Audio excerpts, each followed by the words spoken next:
Assalamualaikum. On behalf of Ahsan Academy, let me welcome you to a presentation on the part 2 of Cerebrum. This part will include the structure of the. Let us fix the objective. First, we will discuss the structural orientation of the cerebrum, then the microscopic structure of the cerebrum, and finally we will discuss the distribution of the nerve fibers within the central nervous system. If we take a section of the cerebrum, we'll find the structures like this one. This is the transverse section near about mid part of the cerebrum, and this transverse section, if we show diagrammatically, this will be looking like this one. So from outside inward, we can see by naked eye, this is the outer part in the cerebral cortex, which comprises of the gray matter. And if we go much deeper, we'll find the white matter, and you see this is comprising of nervous tissue, all component except neuron cell body. If we go inside further, we'll find again the gray matter, and it's the mass of the gray matter in the white matter, and these are known as nucleus, and plural number is nuclei. So this is similar to the structure of gray matter. So structurally, it is containing all components of the nervous tissue. If we go further inside, we will get white matter, and after you can see the section again, and this is the section, and you can see this is comprising of the nervous tissue, but with some variation from cortex means the gray matter and white matter. The gray matter, this one is the outer part of the gray matter. This you can see this is having the neuron. These are the neurons. Cell body is present and the processes are there. These are the neuroglia with their component parts. So all components of the nervous tissue are present in the gray matter. But you go further inside the white matter, you will find this one is the white matter. There is no neuron cell body. Other component portions are there with some variable proportion. Here we can see more axons. These are myelinations of the axons. Inside white matter, we may get some mass of the gray matter in some places, and these are nuclei. So nuclei are having the same component, same structural components as the gray matter. Further inside, this is the gray matter, and inside we can find the cavity. So this is the area for the cavity, is ventricle, and the lining of the cavity is this one. This is the lining of the cavity, ependymal cell making a simple single layer cells, and inside there is CSF, means cerebrospinal fluid. This is the cavity. If we go further inside, we will get this is gray matter. So neuron cell bodies are there, and if we go further, we will get. So several sections are there here. This is the transverse section, and this one is the coronal section. So you can see the gray matter in either section, white matter inside, and gray matter is having whole components of the cells of the nervous tissue, but here the neuron cell bodies are absent. If we go further, we'll get the nuclei that is similar to the gray matter. This is the mass of gray matter in white matter. Go further, we'll get the ventricle. It is lined by the ependymal cells, and these spaces contain the cerebrospinal fluid. In abbreviated form, we used to say CSF, and that is continuous with the CSF on the surface. So these spaces are always lined by simple layer of epithelium. These cells are called ependymal cells, and that is also one type of supporting cells. If we concentrate on the histological structure of gray matter in the cerebrum, we will find the cells are arranged in some layers. The layers are not visible equally, and not all the layers are prominent in all places. But if we sum up at the end of the histological examination, we will find that this nervous tissue, all components are present in the gray matter. This is the cell body and processes of the neuron and neuroglia cells, and they are oriented in 6 layers in case of cerebrum. You can see the 6 layers. definitely these layers are not equally prominent in all places. Some layers are thicker in some places, and in other places that is even not identifiable. So let us see what are the standard 6 layers of the cerebral cortex. It is deduced from several sections. This is the outermost layer, is the molecular layer, and you can see here in his diagrammatically present histological section, and it is as a schematic diagram. So the second layer is external granular layers, and this is thicker, seems to be thicker here, and this one is the external pyramidal layer. You can see the pyramidal cells, and this is the fourth layer, is internal granular. This is external granular, internal granular. This external pyramid, naturally this one is the internal pyramid. And lastly, this is the multiform layer. This multiform layer is prominent in every phase throughout the brain, but usually we find the variation in outer 5 layers. Let us see the cell distribution diagrammatically, and we'll say the name of the cells with a little features. So outer mode is the molecular layer, contains horizontal cells. These cells having a spindle cell body, neuron body, and this neurons long axis of the cell body parallel to the surface. So these are multipolar neurons. There are very few neurons present in these layers. External granular layer. Granular cells are usually the stellate cells. Stellate cells are the cells with the cell body at the center, and processes are directed in all directions. It's very tough to histologically identify the axons in these cases. All seems to be dendrite, and one of them are actually axon. These are the stellate cells. So these cells are also known as granular cells. A few pyramidal cells may be observed here. The main cell is the stellate cell. Then third layer is external pyramidal layer. Here you can see the pyramidal cells, and these are usually smaller and medium sized. Then the fourth layer is internal granular layer. Again, the stellate cells are prominent here, and closely packed cells are observed here. More stellate cells are present in this fourth layer. The fifth layer has the prominent pyramidal cells, and it is known as internal pyramidal cell. The largest pyramidal cells are observed in the motor areas, and they are named as Benz cell. The medium size and large size neurons are visible here. The innermost layer, this is almost always very thick throughout the cerebral cortex, and contains different types of cells. The fusiform cells are present between the pyramidal cell as well as here. These fusiform cells are similar to the horizontal cell, but the long axis is vertical to the surface. Pyramidal cells are also observed in this layer, but cells of Martineau, this is a multipolar neurons, special cells of this layer. This is diagrammatically shown on pyramidal cells. These are multipolar neuron, and primary excitatory neurons means this is the motor cells of the cerebral cortex. Especially this is observed in the cerebrum and cerebral cortex. This having a conical shaped cell body, and this is the apex. So apical dendrite is the largest dendrite, and from the basal corners there are many dendrites. This basal corner shows the dendrites. Axon is relatively less identifiable, and this is a long cylindrical process, single in number, usually arises from the base. This may arise even from the base of the dendrites.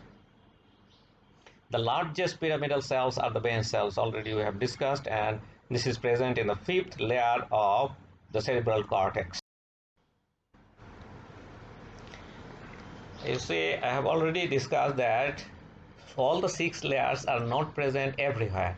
So different types of cerebral cortex distribution of the layers are observed. So of these, two types are most commonly described in histological pattern, granular and granular. Already I have said the stellate cells are also known as granular cells. So you can understand the granular means other than granular cells. So the most prominent cells is the pyramidal cells. So granular, large pyramidal neurons are in greater densities. So this type of uh, cortical areas, the granular layers means second and fourth layer diminished in structure or even maybe absent, and this is present. You see, these are the 6 layers we already have discussed, and you can see this is the stellate cells and these are the pyramidal cells. So pyramidal layers become prominent, so at the cost of the second and fourth layer, the stellate cells are reduced in number or even maybe absent. So you can see this type of cortex in the motor area 4. This is the primary auditory area, Broca speech area. So these are the area you will find this agranular cortex. This is 6 area 6.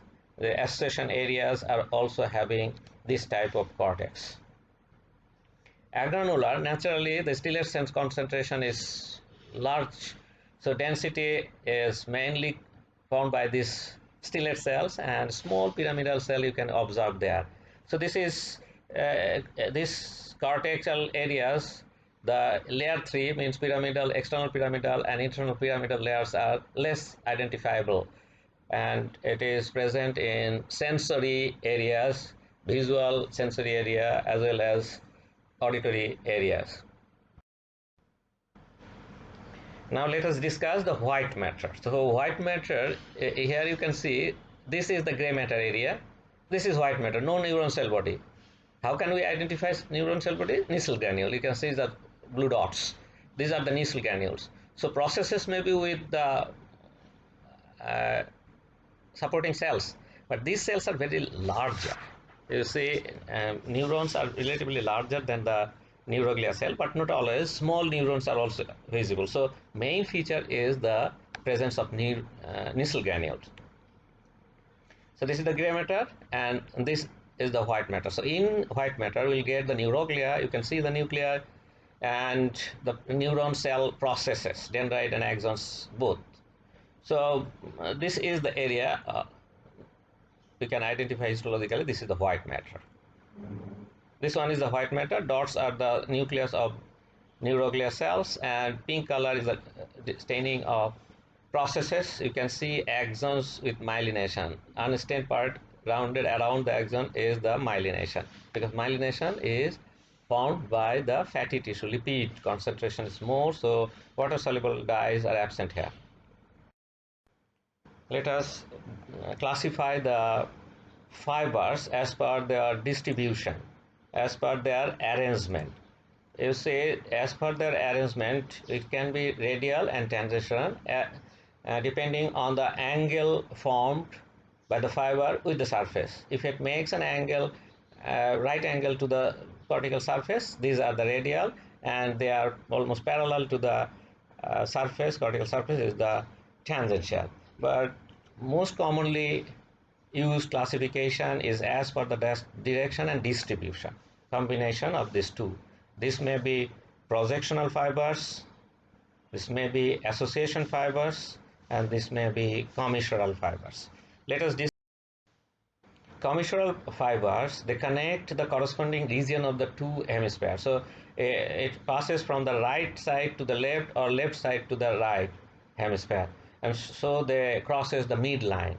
This is the corpus callosum, is the largest example of the commissural bundle of fibers. The second largest, the fornix. Others are anterior commissure.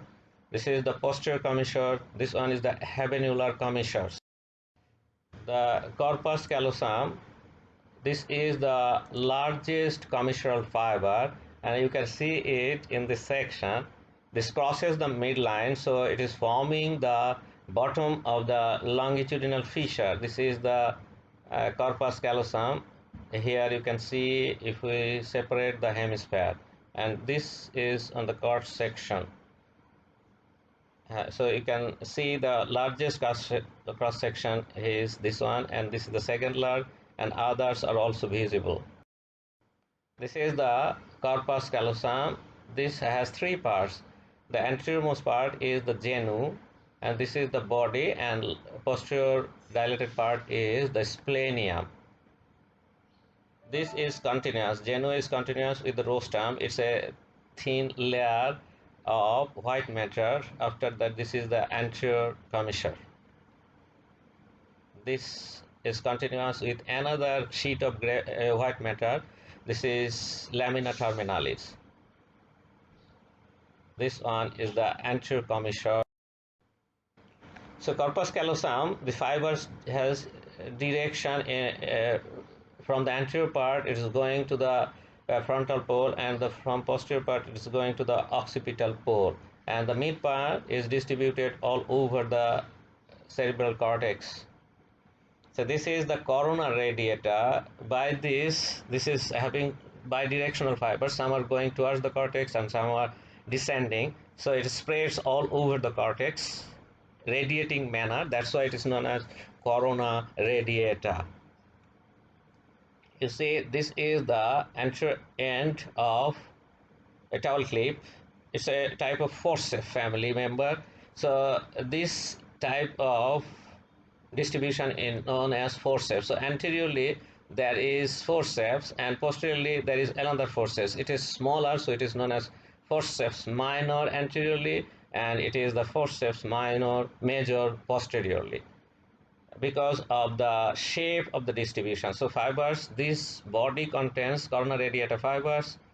Anteriorly this is having the forceps minor, posteriorly this is having the forceps major through the splenium, and this is passing through the genu and anterior part of the body.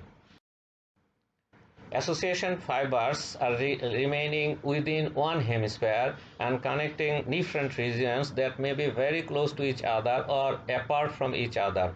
So this may be longer fibers and shorter, but remain within the same hemisphere. So you can see here the adjacent areas are connected by short fibers, and distant regions are connected by longer fibers, but they are all remaining within one hemisphere. These are called association fibers. The fornix, you can see corpus callosum. This one, the larger one is the corpus callosum, you can see, and below that is the fornix. If we make a diagram here, a 3D diagram, this is the fornix of the left side, this is the fornix of the right side. So anteriorly you can see in the vein, this is the mammillary body, which is indicated here in this form. This is a mass of gray matter, and this is connected by association fiber to the posterior part. This one you can see hippocampus. So the gray matter is there. So this nucleus is connected to this gray matter by some association fibers. Means it is limited to the one hemisphere, and this is known as fornix. This is amygdaloid body, so having some connection. So this fornix is connecting hippocampal gyrus with the mammillary nucleus. But you can see the body has some fibers that is crossing the midline. So this is remaining within the hemisphere, but close to the body, some fiber crosses the midline. So this is known as commissural fibers. So this is having separate column, separate crest, but the body is connected by some fibers, and these are crossing the midline. So this is known as commissural fiber. So we can say that fornix comprises of both association and commissural fiber. You may get sometimes this question in exam. Projection fibers are very long fibers running to and from the cortex, crosses the dancebolon area and the midbrain area. So the fibers, if we take a transverse section, we'll find that the cross section is there. All fibers converge to a small narrow area. This is known as internal capsule. So uh, the projection fibers crosses the internal capsule. If we consider from the above, it is the efferent fibers crossing this internal capsule, then going through the midbrain and hindbrain to the spinal cord. In the reverse way, it can come to the cortex.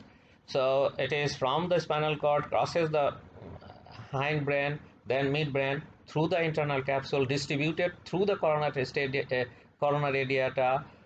This afferent fiber goes to the cortex. So all fibers crosses this midbrain, and this is the internal capsule. This is the narrow place the projection fiber crosses. So projection fibers are the fibers that runs from or to the cortex, passes through the midbrain, through the hindbrain, and to the spinal cord. And in the cerebrum, it converges to a small area. This is known as internal capsule. So in some other, thank you very much for remaining with the presentation.